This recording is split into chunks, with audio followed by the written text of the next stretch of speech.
이제 연결해서 나가겠습니다. 우리 그 방금 전 시간에 미소 공동위원회 결렬 다음에 우리 민족이 이제 정업 발언이라든지 자화합작 운동 같은 대안들이 나왔고, 그 대안 중에 이제 미군정이 처음 채택한 대안이 자화합작 운동이라고 했어요.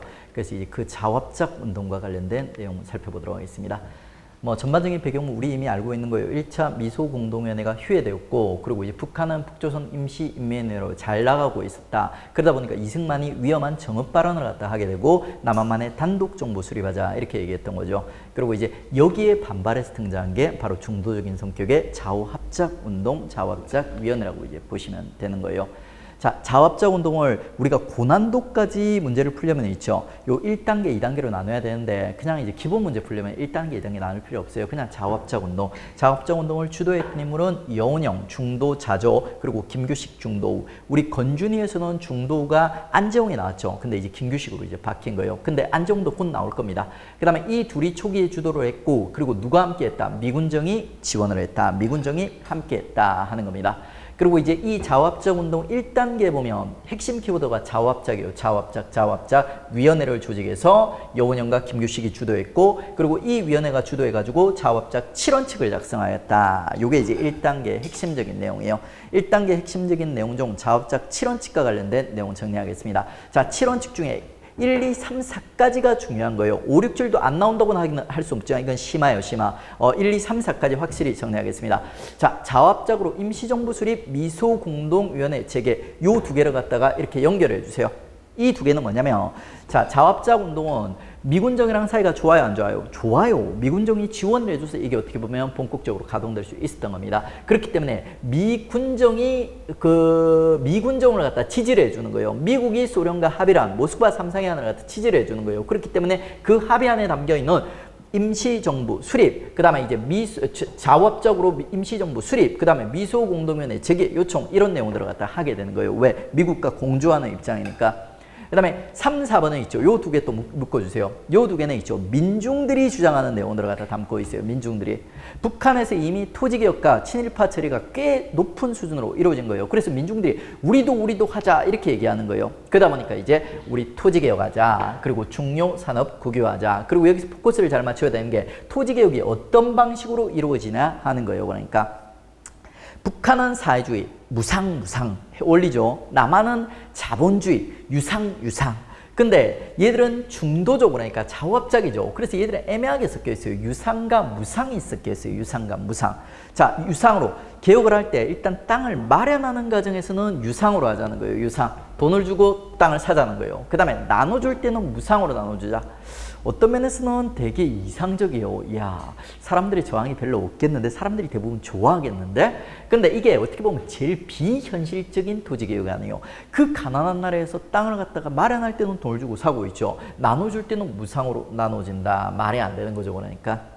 자, 그래서 이제 요 유상 매수와 무상 분배 있지 않습니까? 요거로 갖다가 이제 자화합작 운동의 토지개혁의 특징으로서 잘 정리해 주시고, 요거를 북한의 토지개혁이랑 남한의 농지개혁, 남한은 농지개혁이라고 불러요. 농지개혁이랑 구별할 줄 알아야 됩니다.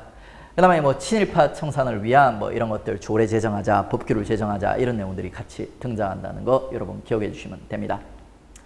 그 다음에 자화합작 2단계라고 하는데, 남조선 과도 단계는 여러분이 지금 아직까지 다룰 단계는 아니에요. 그러니까 뭐 나중에 이제 남조선 과도 단계로 이제 넘어간다, 한 단계 업그레이드 된다, 미군종이 조금 더 적극적으로 개입하면서 이런 단계가 이제 등장하게 돼요. 자, 그 다음에 이제 이 자화합작 운동의 이제 참여 여부 한번 보겠습니다. 자화합작 운동에 있죠. 반대했던 세력들 보면 남조선 노동당이라든지 한국민주당, 그러니까 극자와 극우는 결국에는 만족을 못 시켰던 거예요. 둘 다 떨어져 나갑니다. 그 다음에 이승만이라든지 김구 계열도 있죠. 직접 참여를 안 해요. 그러니까 이승만, 김구가 직접 참여를 안 하고, 이승만과 김구랑 관련된 당들이 살짝 소극적으로 참여하는 모습을 갖다 보여줍니다. 근데 이승만, 김구 본인이 직접은 참여 안 해요. 그러다 보니까 있죠. 요 자화합작 운동이 한계를 가지게 돼요. 이승만이나 김구 같은 우리 민족을 갖다 대표하던 지도자들이 있죠. 요런 사람들이 불참하다 보니까 민중들의 지지가 이제 소극적으로 변해가는 이런 모습들, 한계를 갖다가 자화합작 운동이 가지게 되는 거예요. 거기다가 뭐 좌우도 빠져버리고 우도 빠져버리고. 자, 이런 자화합작 운동이 그럼에도 불구하고 지탱될 수 있었던 이유는 미군정의 지지 때문이었던 거예요. 근데 이 미군정의 지지조차도 이제 거두어지는 거예요. 왜? 트루먼 독트린, 이건 원래 세계사 사건인데 이게 우리 역사를 갖다 움직이게 되는 거예요. 트루먼 독트린이 40년대 후반에 터지게 되는데 이게 뭐를 상징하냐면 있죠. 미국과 소련 간의 냉전, 적대 관계의 시작을 갖다 얘기하는 거예요. 냉전.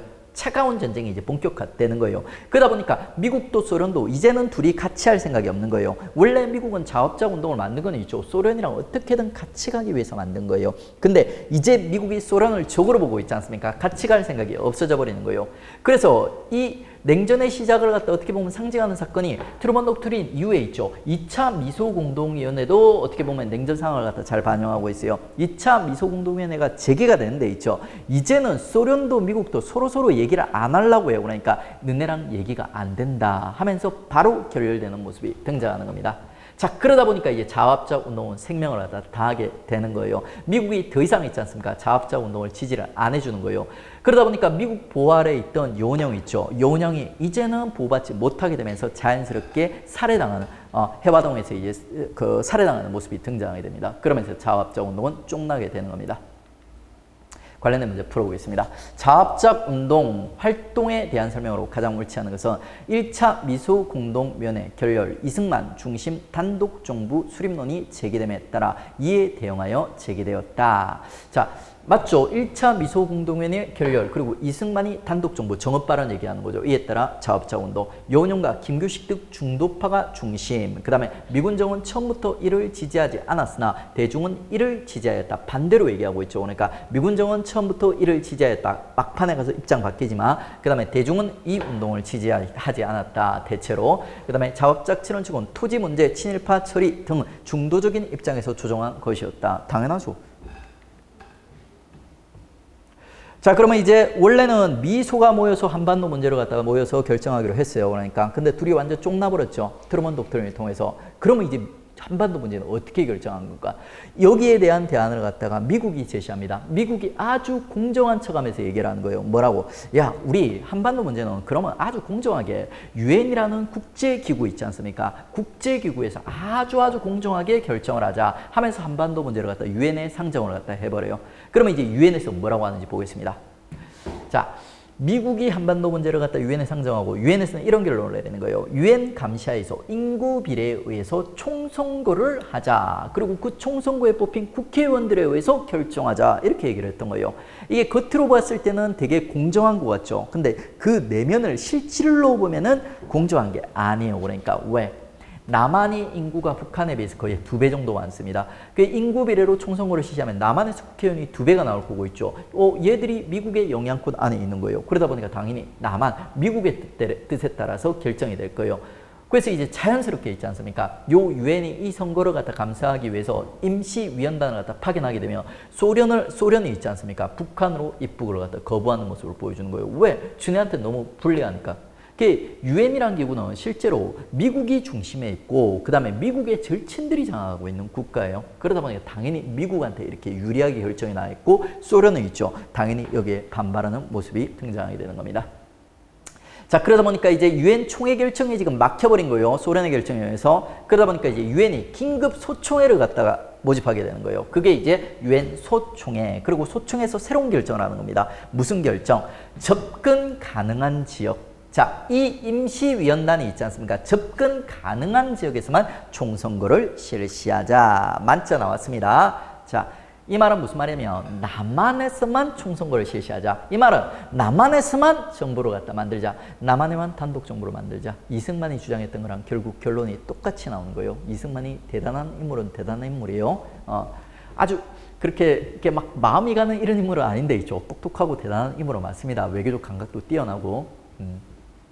자, 2차 미소공동위원회가 결렬된 이후 사건으로 옳지 않은 것은 1947년 2차 미소공동위원회는 자합작 운동이 끝나는 사건을 갖다 얘기하거든요. 그러면 이제 1949년 유엔 총회에서 한반도에서 유엔 감시하에 인구 비례에 대한 총선거 맞고요. 그 다음에 2번 소련이 북한에서 한국 임시위원단과 입국을 거부하자 유엔은 다시 총회를 열어 접근 가능한 지역에서만 총선거를 결정하였다. 맞죠? 아니요. 자세히 보세요. 틀린 포인트가 있어요. 이 공무원 시험다운 오답을 갖다 들었어요. 어디?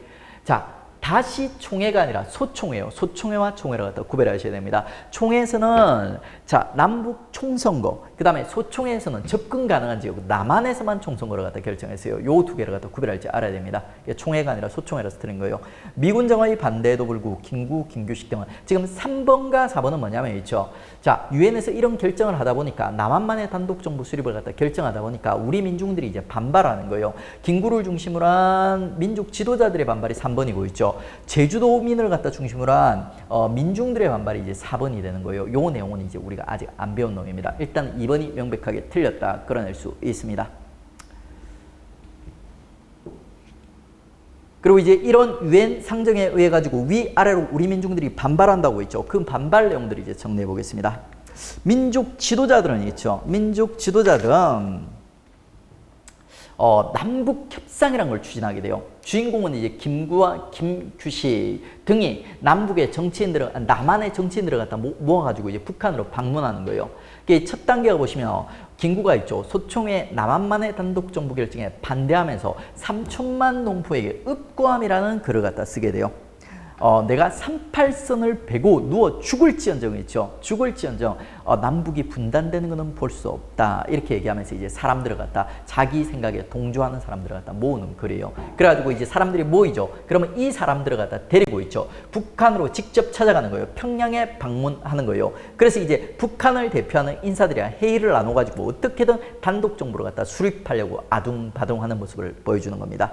자, 올라가가지고 이제 했던 회의가 처음에 이제 남북 연석회의라는 게 있고, 뭐 남북 지도자회라는 게 있는데, 처음에는 이제 남북 연석회의로 시작돼요. 연석은 테이블이 여러 개 붙어 있어요. 많은 사람을 데려가니까 이 사람들이 테이블을 붙여가지고 같이 앉아서 회의를 하는 거예요. 그리고 이제 이 연석회의가 추진되는 과정에서 남북의 4명의 대표들이 모여가지고 지도자회를 하게 돼요. 남쪽에 김구, 김규식, 북쪽에 김일성, 김두봉, 전부 김씨라서 사김회의라고 이제 부르는 겁니다. 얘들이 결국 합의를 보는 거예요. 외국군 철수, 단독정부 수립 반대, 통일정부 수립. 되게 좋은 합의를 갖다 봐요. 근데 이게 문제는 뭐냐면 실효가 없다는 거예요. 실효.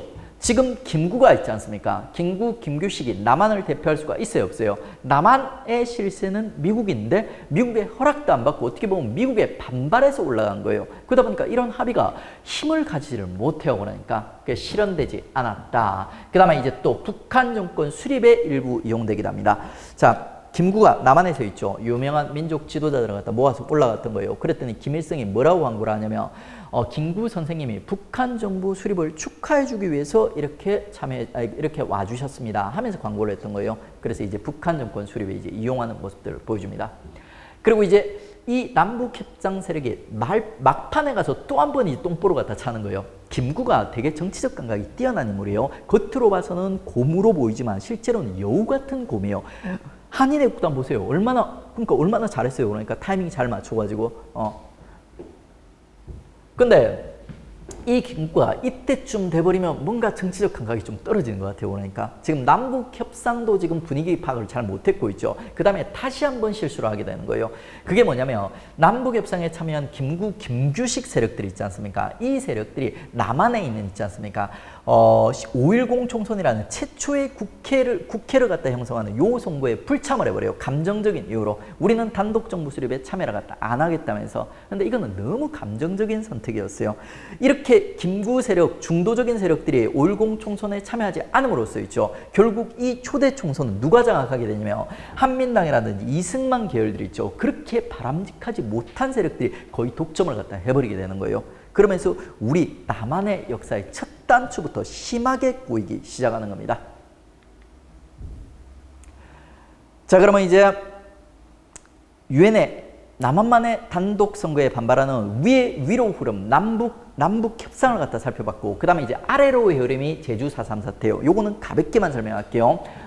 제주 도민들이 있지 않습니까? 단독 선거에 반발해가지고 일으켰던 사태, 그게 바로 이제 제주 4.3 사태라는 거예요. 그리고 이제 이 제주 4.3 사태가 엄청 심각한 수준까지 일어나게 돼가지고 있죠. 실제로 5.10 총선, 초대 총선 때 우리 국회를 뽑기 위한 초대 총선이 제주도 2개 구역에서는 이루어지지 못할 만큼 치열하게 일어났다. 그 정도만 확인을 하시면 됩니다. 그 다음에 이 여수 순천 사건이란 건 뭐냐면 제주 4.3 사태를 진압하기 위해서 여수 순천에 군부대를 갖다가 소집했던 거예요. 근데 요 여수 순천에 있던 군부대에 공산군 장교들이 숨어 있었던 거예요. 그래 얘들이 구테타를 일으키고 그 구테타를 갖다 진압하는 과정에서 일어났던 사건들. 근데 여수 순천 사건 자체가 좀 난이도가 높아요. 그 4.3 사태에서 파생되어 간다. 그 정도로만 여러분 정리해 주시면 됩니다. 그 제대로 된 용어는 있죠. 심화 때 가서 우리가 정리를 하겠습니다. 관련된 문제 풀어보겠습니다. 자, 다음에 역사적 사실들이 나타난 직접적 배경으로 가장 적절한 것은 김구와 김규식의 남북 협상 추진, 그리고 제주 4.3 사태 발생. 요게 일어난 이유는 무엇인가 물어보는 거예요. 뻔한 거예요. 그러니까 국제연합에서 가능한 지역에서만 총선거 실시, 남한만의 단독 정부 수립이 원인이 됐던 거죠. 자, 이렇게 해가지고 있죠.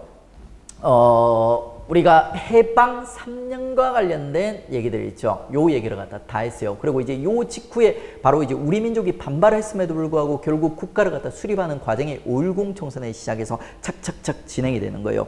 자, 요거 넘어가기 전에 우리 이제 암기법 완성시키겠습니다. 카, 아포, 몸이 기억나시죠? 그러니까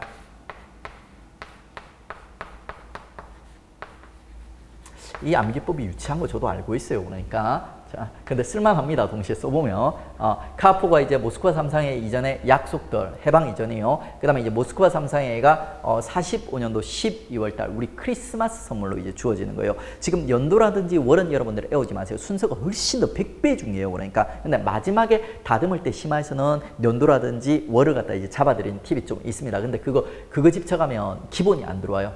그리고 모스크바 3상회에서 미소공동위원회, 그리고 이제 미소공동위원회 정읍발언, 그리고 정읍발언 직후에 자화합작 운동 실패하면서 뭐예요? 유엔 상정. 그 다음에 유엔에서 남한만의 단독 정부 수립하고 나면은 이에 대한 이제 반발들 나오게 되죠. 그러니까. 그래가지고 이제 요것들을 갖다가 두 문자를 따면 정좌유발, 우리 정부 수립 직전까지 정좌유발이 나오는 거예요. 그게 요 의미를 부여하면 이거예요. 애기가 카 아포 엄마 미워 이러니까 있죠. 엄마가 이제 반성을 하는 거예요. 정자를 딱 해가지고 있죠. 야, 내가 뭐를 잘못했지? 하면서 이제 엄마의 정자를 갖다 유발하였다. 엄마가 이제 정자를 해서 반성을 한다. 정좌유발, 카 아포 몸이 정자유발.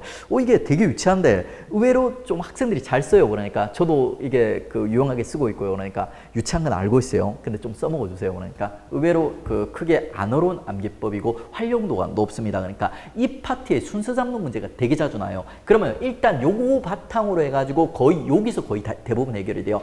나머지 사건들이 나오면 요 사이에 어디에 끼어 있는가만 파악할 수 있으면 문제를 풀 수가 있습니다. 가포미 정자유발. 요게 이제 우리 정부 수립되기 딱 이전 단계까지 얘기를 하는 겁니다. 그러면 이제 요 이후에 이제 우리가 배울 게 우리 정부의 수립 과정을 갖다가 배우는 거예요. 수립 과정. 자, 첫 번째 단계가 있죠. 5.10 총선이에요. 그러니까 우리 역사상 최초의 총선이 국회의원을 뽑는 거예요. 국회의원을 갖다가 뽑는 선거가 5월 10일 날 이루어지는 거예요. 5.10 총선. 그러면 이제 이 국회의원들이 만들어지죠. 그러니까 그러면 이제 이 국회의원들이 에게 주어지는 임무가 뭐였냐면 헌법을 만드는 거였어요. 원래는 국회의원들은 법을 만드는 거예요. 근데 우리는 아직 그 국가의 근간을 결정하는 헌법 가장 근본적인 법이 없기 때문에 이 국회의원들에게 먼저 너네 헌법 만들어라 그랬던 거예요. 그래서 이때 형성된 국회를 갖다 우리는 재헌국회라고 부릅니다. 이 재헌국회에서 당연히 헌법을 만들겠죠. 그러면 이제 이 헌법에 보면은 뭐가 담겨 있냐면 있죠. 국가의 형태가 담겨 있어요. 국가의 시스템이 담겨 있어요. 그 국가가 지향하는 방향성이 담겨 있는 거예요. 그러면 이제 이 헌법 만들어지면 그 헌법에 따라서 정부가 자연스럽게 수립이 되는 겁니다. 자, 이 단계를 암기하려고 하지 말고 논리적으로 이해를 하세요. 먼저 이제 국회의원이 필요해요. 그래서 5.10 총선. 그 다음에 이 국회가 이제 형성이 됐는데 재헌국회. 이 재헌국회에서 헌법을 만드는 거예요. 헌법. 그러면 이제 이 헌법에 따라서 규정된 대로 정부가 수립된다. 이렇게 해서 5.10 총선, 재헌국회, 정부 수립 세 개를 갖다 3단계를 논리적으로 연결해 주시면 돼요. 이건 절대 개월이라든지 이런 걸로 연결하는 게 아니에요. 그러니까 첫 번째 단계가 이제 5.10 총선이에요. 우리 역사상 최초의 총선이에요. 총선. 초대 총선 5.10. 요 5.10 총선의 특징들을 여러분 잡아주셔야 돼요. 자, 일단은 이승만 계열과 한민당 계열 그리고 일부의 중도 세력만이 참여했다. 이 말은 무슨 말이냐면 김구, 김규식 등 중도 계열 좌파 계열이 불참했다는 거예요. 아시겠죠?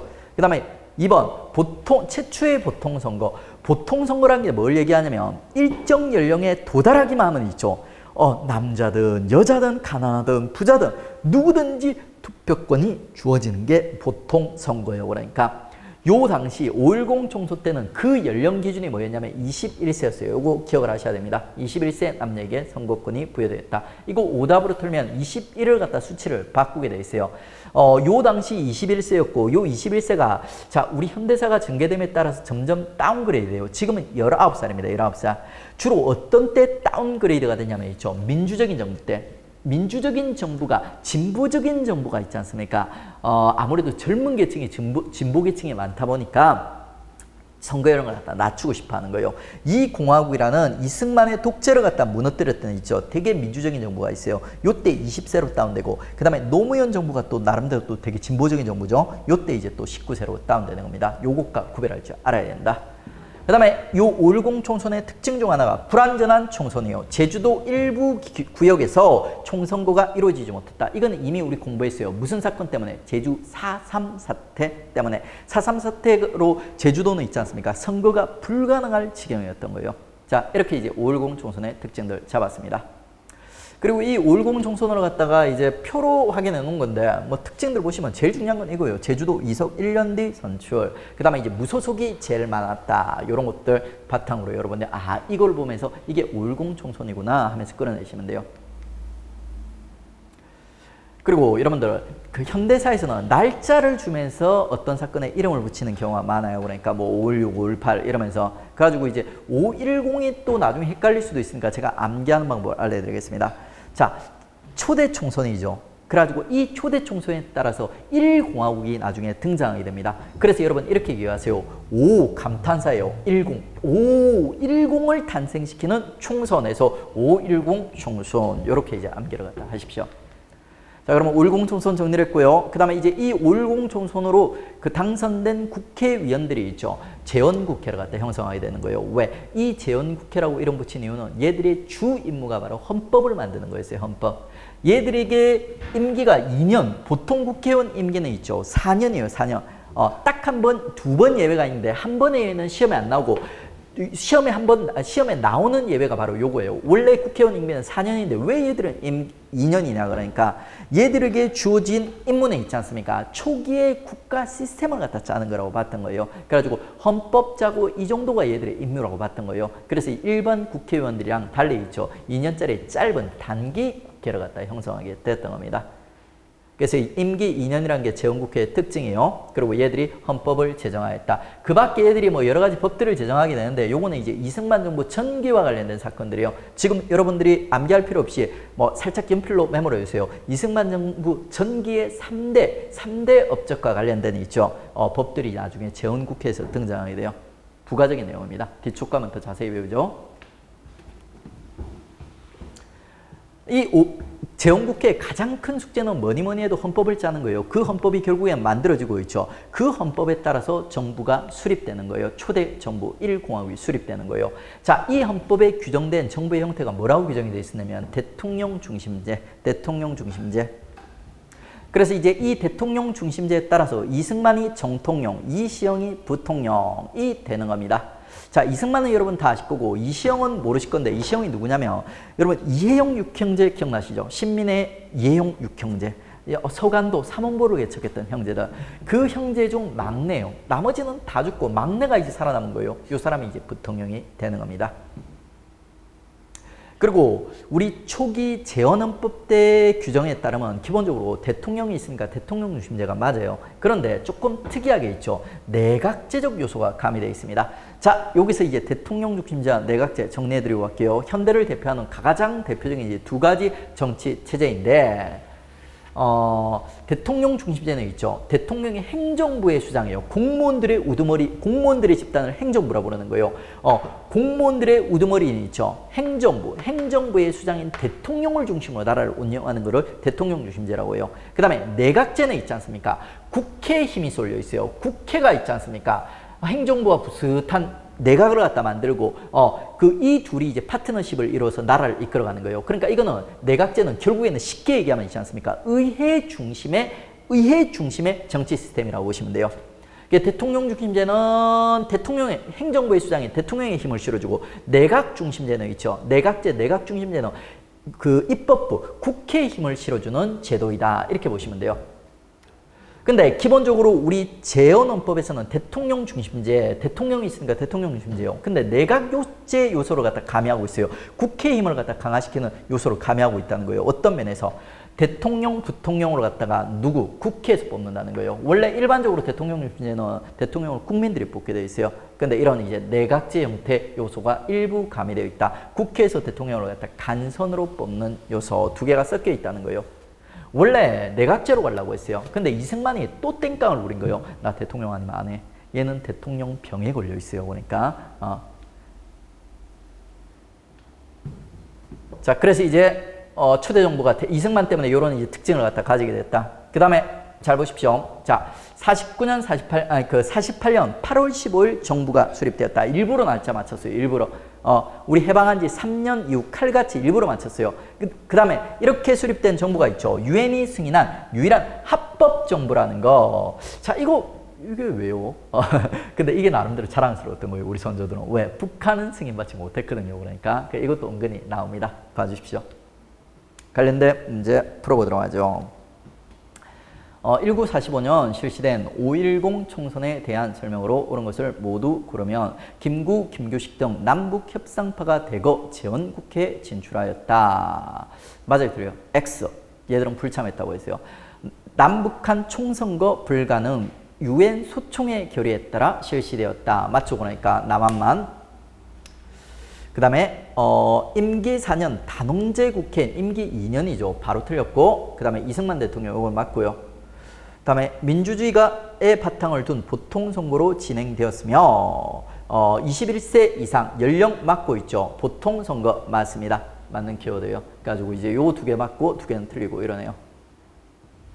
자, 이렇게 해서 이제 우리 정부가 어떻게 수립되는지 그까지 이제 공부를 했습니다. 그 다음에 이제 연결해서 들어갈 부분은 뻔하죠. 그러니까 정부가 수립됐어요. 그 정부 얘기를 풀어나가야죠. 그렇게 형성된 첫 번째 초대 정부가 1공화국 이승만 정부였던 거예요. 이승만 정부. 자, 이 이승만 정부와 관련된 내용을 우리가 정리할 건데 이승만 정부는 크게 있지 않습니까? 6.25를 중심으로 전기와 후기로 나뉘어집니다. 전기와 후기로 나뉘어진다. 자, 전기 후기가 그냥 뭐 시간적 간극만 있는 게 아니라 성격이 완전히 달라요. 이승만 정부 전기는 있죠. 이승만이 별로 힘이 없을 때예요. 이승만의 가장 강력한 정치적 무기는 반공입니다. 반공. 공산당을 갖다 때려잡자. 근데 6.25 전쟁 이전까지만 해도 사람들이 반공에 관심이 없는 사람들이 많아요. 그러니까 뭐 공산주의 뭐 어떻고 자본주의 뭐 어때 이런 사람들이 많은 거예요. 그러니까 근데 6.25 전쟁이 터지고 나면 이제 상황이 달라지는 거예요. 이승만이 있지 않습니까? 야, 내가 반공을 위해서 이런 정책을 펼치고 싶어. 너 동의할래? 반대할래? 반대요. 저는 관심이 없어요. 이렇게 얘기하면 얘가 이제 빨갱이로 몰려서 잡혀가는 이런 시기가 열려버려요. 왜? 6.25 전쟁을 통해 가지고 사람들이 이제 남한 사람들은 있지 않습니까? 공산주의 하면 치를 떨게 되는 거예요. 그러면서 이승만에 있지 않습니까? 반공이란 무기가 엄청나게 강해지면서 이승만이 힘이 강해지고 그 힘을 바탕으로 이승만에 있죠. 독재와 장기 집권을 갖다 기하는 모습들이 후기에 등장할 거예요. 그에 반해서 이제 전기에는 이승만이 반공이란 무기가 완성되기 이전이니까 있죠. 이승만이 별로 힘이 없어. 그 이승만이 나름대로 좀 상식적인 정책들을 펼쳐요. 여론에 떠밀려가지고 이렇게 색깔이 다릅니다. 자, 그러면 이제 전기 이승만이 아직 별로 힘이 없을 때 있죠. 상식적인 정책을 펼칠 때 이승만이 이제 3대 정책을 시행하게 돼요. 3대 정책. 요 6.25 이전에 있죠. 이승만의 대표 3대 정책. 첫 번째가 반민족 행위 처벌.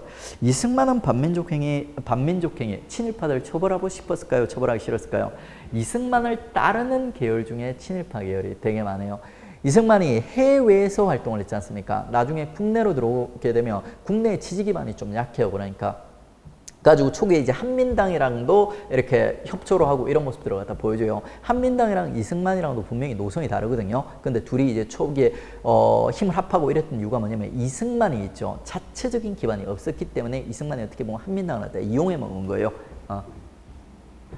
자, 이렇게 이제 자기 지지 기반이 약하다 보니까 이승만이 있지 않습니까? 친일파들을 흡수하는 모습을 보여줘요. 북한에서 막 친일파들 청산되거든요. 살아남아서 도망온 애들 전부 이승만한테 충성하게 돼요. 남한에 있던 친일파들도 마찬가지예요. 그래서 이승만 수족들이 대부분 친일파 계열이 많습니다. 그럼에도 불구하고 이승만이 있지 않습니까? 이 당시만 해도 별로 힘이 없다 보니까 반민족 행위 처벌법 이런 거 만들어지고 친일파 청산이 일단 시작되긴 하는 거예요. 자, 재헌헌법에 마련된 소급 입법으로 친일파를 처벌할 법적 근거를 마련하였다. 이거 조금 어려운 내용인데 그냥 설명을 할게요. 자, 소급 입법이라는 단어가 법적 용어인데 무슨 말인지 알아야 돼요. 그러니까 소급 입법은 새롭게 만든 법으로 있지 않습니까? 과거의 행위를 처벌하는 거예요. 과거의 행위를. 원래 법 일반 원칙은 법을 새롭게 만들지 않습니까? 그러면 이 법이 만들어진 이후에만 적용이 되는 거예요. 이후에만. 자, 무단횡단이 어제까지는 그러니까 해도 상관없었어요. 금지하는 법이 없었어요. 어제는 제가 막 무단횡단하고 다녔어요. 근데 새롭게 이제 무단횡단하면 뭐 100만 원의 벌금을 내야 된다. 새로운 법이 만들어졌어요. 그러면 원래 법 일반 원칙상은 있죠. 소급하면 안 돼요. 그러니까 그 무단횡단과 관련된 법을 갖다 앞으로만 적용을 갖다 시켜야 되는 거예요. 근데 소급은 뭐냐면 자, 과거에 있었던 일을 새로운 법으로 처벌하는 거예요. 새로운 법을 오늘 만들어서 네가 어제 무단횡단했지. 벌금 100만 원 내. 이렇게 얘기하는 거예요. 완전 사기꾼이죠. 그러니까 이 상식에 어긋나는 소급입법은 원래는 하면 안 되는 데 있죠. 이게 가능한 경우가 있어요. 어떤 경우에? 헌법에 규정된 경우에 법보다 더 상위의 법, 최고 상위의 법인 헌법에 특별한 이유로 있죠. 소급입법이 규정이 된다면 예전의 행위도 있죠. 새로운 법으로 처벌할 수가 있어요. 이게 친일 행위라는 게 일제강점기 때는 불법이 아니었던 거예요. 이거를 갖다가 새로운 법으로 반민족 행위 처벌법으로 처벌하려면 이 소급입법이 필요했던 겁니다. 이게 이제 가능했던 거예요. 왜? 재헌헌법에 요 친일파 청산을 위한 소급입법 규정, 근거 규정이 담겨 있었던 거예요. 그래서 이제 요 법을 갖다 바탕으로 헌법을 바탕으로 반민족행위 처벌법이 만들어지고 있지 않습니까? 1년에 이들을 갖다 처벌하기 위한 과정이 이제 펼쳐져요. 반민법 제정, 국회 내 반민특위 이런 것들이 이제 만들어지는 거예요. 반민특위와 관련된 키워드들이요. 뭐 굳이 암기할 필요 없이 그렇구나. 그게 끄떡끄떡 이렇게 보시면 돼요. 그리고 이 단체 반민특위를 중심으로 친일파들, 유명한 친일파들이 체포됩니다. 거의 700명가량의 대표적인 친일파들이 체포되는 거예요. 우리가 아는 인물들도 많아요. 최남선, 이광순, 최린 다 한 번씩 이제 일정 수준까지 이제 공부를 한 학생이라면 이제 들어본 내용들이에요. 그다음에 뭐 박흥식이라든지 노독술. 여기서 가장 이제 좀 화제가 됐던 인물이 노독술이라는 인물이에요. 노독술이 누구냐면 일제강점기 때 경찰이었던 인물이에요. 일제강점기 경찰 중에서도 특히 악명 높았던 경찰, 우리 독립운동가들을 갖다 고문 잘하기로 유명했던 고문기술자가 노독술이라는 인물이에요. 우리 해방 이후에 있지 않습니까? 우리 대한민국 경찰의 고문기술을 갖다 완성시킨 인물이라고 평가받는 인물이 노독술이라는 인물이에요. 그 고문기술 다 어디서 배웠겠어요? 그러니까 다 이제 일제강점기 때 우리 독립운동가들 고문하면서 배운 거죠. 이 악덕한 노독술이라는 인물, 얘가 이제 이승만 밑에 붙어 있었는데 결국에는 이제 반민족행위 처벌하는 과정에서 붙잡혀가는 거예요. 그러다 보니까 자, 국민들 입장에서는 통쾌했을 건데 이승만 입장에서는 되게 있지 않습니까? 손발이 잘려가는 느낌이었어요. 그래서 결국에는 있지 않습니까? 이승만이 이대로는 안 되겠다 생각을 하게 돼요. 그래서 이승만이 반공담화문이라는 걸 발표하게 됩니다. 자, 이 말이 무슨 말이냐면 있죠. 이승만이 얘기를 하는 거예요. 지금 우리한테 가장 중요한 숙제는 있죠. 옛날에 친일파 청산 이런 게 아니라는 거예요. 지금 우리에게 당면한 가장 중요한 숙제는 반공, 공산당을 갖다 때려잡는 거다. 그러니까 우리 친일파 청산은 너무 하지 말자 이런 얘기들을 갖다 했던 거예요. 그랬더니 이제 이승만이 이런 반공담화문을 갖다 발표하니까 있죠. 밑에 애들이 알아서 키면서 이 반민족행위 처벌, 친일파 청산을 갖다 무산시키는 모습이 등장하게 됩니다. 그게 이제 국회 프락치 사건. 자, 그 반민특위에 있는 국회의원들을 갖다 프락치, 간첩을 얘기하는 거예요. 간첩으로 몰아버리는 거예요. 간첩으로 몰아서 다 제거해버립니다. 그 다음에 반민특위 습격 사건. 반민특위 자체를 경찰이 습격해요. 국회의원들을 경찰이 습격한 거예요. 그 다음에 마침표는 누구예요? 이승만이 찍게 됩니다. 반민법 있죠. 반민법을 만들어가지고 친일파를 갖다 처벌할 수 있게 했는데 그 처벌할 수 있는 기한이 시효가 2년이었어요. 2년. 원래는 36년간 우리가 일제강점기를 경험했으면 이거를 갖다가 제대로 청산하기 위해서는 50년이 걸려도 부족합니다. 그러니까 근데 그걸 갖다가 정말 짧게 2년으로 만들었던 거예요. 실제 만들 때부터 제대로 안 만들어진 거죠. 근데 이거를 이승만이 1년으로 단축시켜버려요. 이미 1년이 지난 상태에서. 그래서 이제 반민족행위 처벌은 이승만에 의해서 결국 이제 무마되게 된다. 실패하게 된다. 이렇게 보시면 돼요. 그나마 결과가 조금은 있긴 하지만 의미 있는 결과는 아니에요. 초기에 이제 700여 명, 거의 그 700명 가까이 되죠. 요 사람들을 갖다 체포를 해가지고 있죠. 뭐 집행유예도 몇 명 있고 실형을 받은 사람도 있어요. 근데 이런 사람들이 또 대부분 재심이라든지 보석이라든지 이런 형태로 또 대부분 풀려나게 돼요. 일부는 처벌을 받았지만 제대로 된 처벌이 이루어지지는 않았다. 이렇게 보시면 돼요. 그리고 이제 이 내용은 어려운 내용인데 맥락만 제가 설명할게요. 자, 이렇게 친일파 청산이 제대로 이루어지지 않았습니다. 민중들은 좋아했을까요? 싫어했을까요? 싫어합니다. 그러니까 북한 제대로 했는데 왜 우리는 제대로 안 되지? 이런 생각이 들었을 거예요. 그러다 보니까 자, 이승만도 이 민심을 갖다 읽을 수 있습니다. 그리고 이승만이 아직까지는 힘이 그렇게 센 상태가 아니에요. 그래가지고 이승만이 있지 않습니까? 민심을 달래기 위해서 무슨 정책을 시행하냐면 있죠. 농지개혁법이라는 법을 바로 시행해버려요. 농지개혁법. 이승만의 6.25 전쟁 이전의 3대 개혁법 중에서 있죠. 가장 백성들이 좋아했던, 국민들이 좋아했던, 그리고 가장 성공적인 개혁이 농지개혁법이에요. 그 개혁이 이제 요 친일파 청산을 갖다 마침표를 찍으면서 있죠. 민심들이 별로 안 좋으니까 이걸 갖다 진정시키기 위해서 농지개혁이 이제 시작되는 겁니다. 문제 풀어보고 농지개혁으로 연결해서 들어가도록 하겠습니다. 광복 이후 시행된 친일파 처벌에 대한 설명으로 옳지 않은 것은 지원국회는 반민족행위 처벌법을 제정, 친일파 청산을 위해 노력하였다. 시도는 했죠. 민족 지도자였으나 이후 변절하였던 이광수, 친함선 등 반민특위에 체포된 적이 있어요. 미 군정은 남한의 친일파 처단에 적극적이었으나 북한에서는 친일파 처단이 어려움을 겪었다. X. 미군정이 우리 친일파 청산을 갖다 어렵게 해놓은 거예요. 북한은 은근슬쩍 있죠. 친일파 청산 정말 잘했습니다.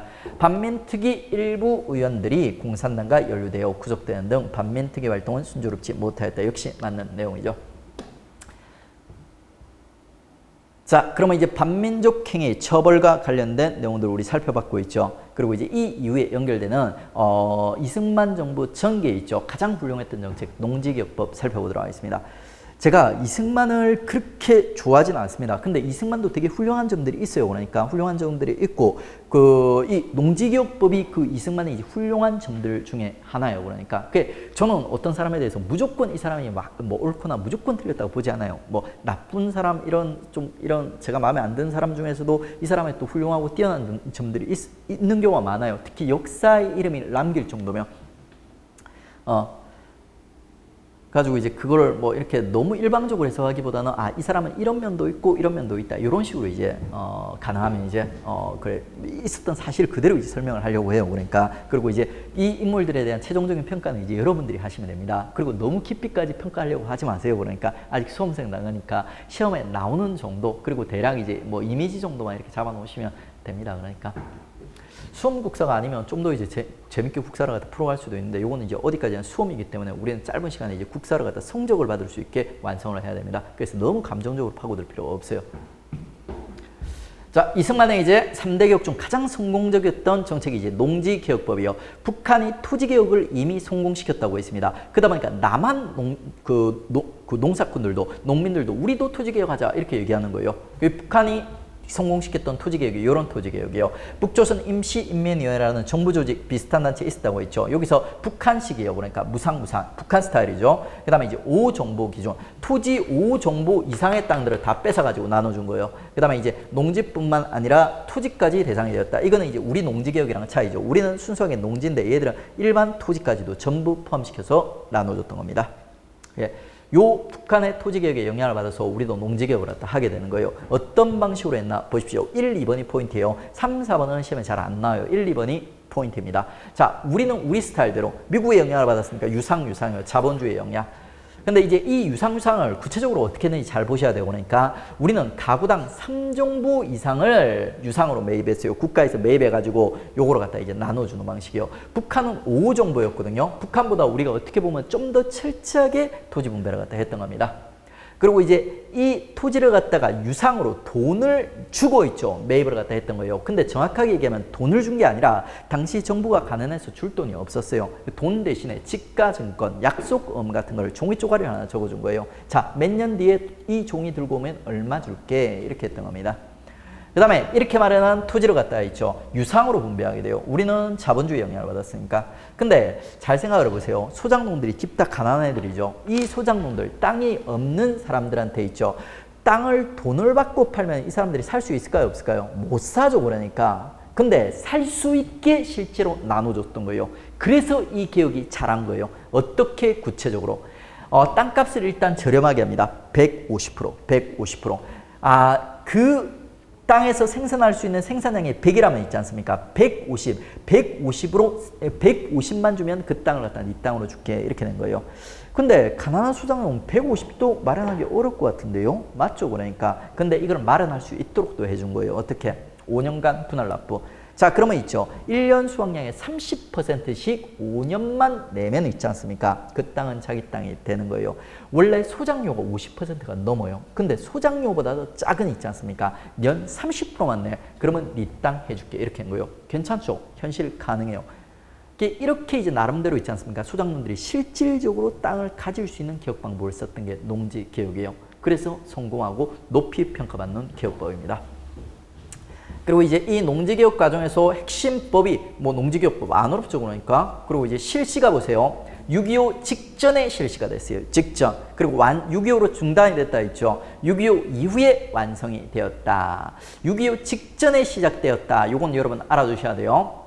자, 얘가 6.25 직전에 시행이 되었기 때문에 있죠. 남한의 공산화 저지에 기여를 했다고 평가를 받습니다. 왜? 자, 북한은 토지개혁 추진했는데 남한은 토지개혁 안 해. 그러니까 농지개혁 안 해. 이런 상태에서 6.25 전쟁이 일어났다면 농민들이 전부 다 빨갱이가 됐을 거라는 거예요. 북한이 부러웠기 때문에. 근데 우리는 있죠. 우리도 농지개혁을 해서 우리가 어떤 면에서는 북한의 토지개혁보다 더 철저한 면도 보여주는 거예요. 그러다 보니까 이제 농민들이 있죠. 이렇게 사회주의자가 될 이유가 없다는 겁니다. 그게 이제 농지개혁의 첫 번째 이제 성과예요. 자, 그 다음에 이제 경자유전의 원칙 실현. 이 농지개혁의 가장 큰 성과죠. 기존에 이제 일제강점기 때 식민지주라고 여러분 들으셨죠? 지주 중심의 토지 체제가 갖춰져 있었던 거예요. 근데 그게 깨져버린 거예요. 이제 경자유전. 농사를 짓는 사람들이 땅을 갖는 시대가 열려버린 거죠. 하지만 이 훌륭한 농지개혁도 한계가 있어요. 그 한계는 뭐냐면 지주층이 재정 시기와 재정 실기를 미리 늦추어서 개혁 대상을 축소했다. 무슨 말이냐면 지주들이 있지 않습니까? 얘들이 정보가 빠르겠죠. 그러니까 농지개혁 있을 거라는 걸 알았던 거예요. 그래가지고 이 토지를 갖다 전부 다 팔아버렸던 거예요. 팔아버리고 3정부 이상은 전부 팔아버렸어. 그래서 실제로 개혁 대상이 줄어드는 경우가 많았다는 겁니다. 모두 그런 건 아니지만 이런 경우가 많았다고 합니다. 자, 그 다음에 두 번째는 있죠.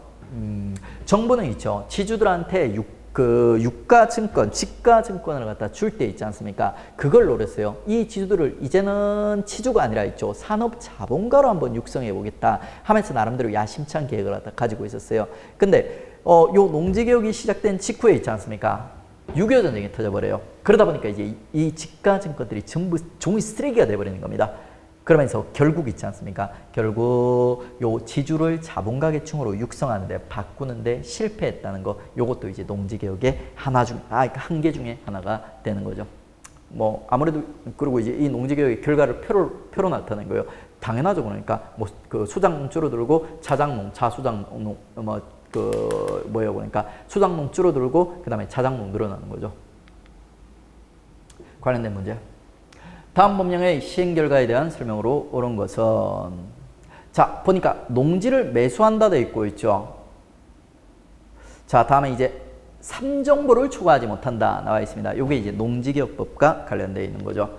그러면 이제 1번 협동조합이 모든 농지를 소유하게 된다. 이거 딱 뉘앙스 보니까 어느 나라 것 같아요? 북한의 협동농장 얘기하는 거예요. 그 다음에 이제 많은 일반 민유지가 총독부, 이건 일제강점기죠. 택도 없죠. 그 다음에 이제 소작지가 크게 줄어들고 자작지가 늘어났다. 이거 상식적으로 우리 맞지 않습니까? 이게 이제 경자유전의 원칙이 이제 실현됐다는 거예요. 지주제가 폐지되고. 그 다음에 지주 소유 토지를 몰수하여 농민에게 무상으로 나눠 있다. 무상무사는 북한 스타일이에요. 그래서 X 3번이 정답이 되는 겁니다. 자, 그 다음에 이제 이승만 정부에 있죠. 전기의 3대 정책 중 마지막 정책 들어가겠습니다. 귀속재산 처리. 우리 미군 정기에도 한번 다뤘어요. 적산 있지 않습니까? 적산을 갖다가 민간에 불화하는 게 주로 이승만 정부 때 이루어졌다고 했습니다. 전쟁 전에 이미 법이 만들어졌고 있죠. 요게 이제 전쟁 이후에 본격적으로 처리되었다. 그리고 이 처리되는 과정에서 있지 않습니까? 되게 헐값에 싸게 나눠줘요. 서로 가지려고 하겠죠. 그러다 보니까 이제 이 과정에서 정치인들이 민간의 이제 기업가들이랑 이제 그 손을 잡고 네트워크, 검은 네트워크를 형성하게 되는 거예요. 그러면서 이제 정경유착의 문제가 발생하였다. 여러분 알고 있는 재벌들이 있죠. 재벌들의 씨앗이 요 시기 때 이제 뿌려지는 거예요. 그리고 이제 이 씨앗을 갖다 키워주는 인물이 누구냐면 나중에 이제 박정희입니다. 박정희. 자, 이렇게 해가지고 이제 우리 그 이승만 정부에 있죠. 정기와 관련된 내용까지 정리를 했습니다. 오늘 수업은 이제 여기까지 하겠습니다. 수고하셨습니다.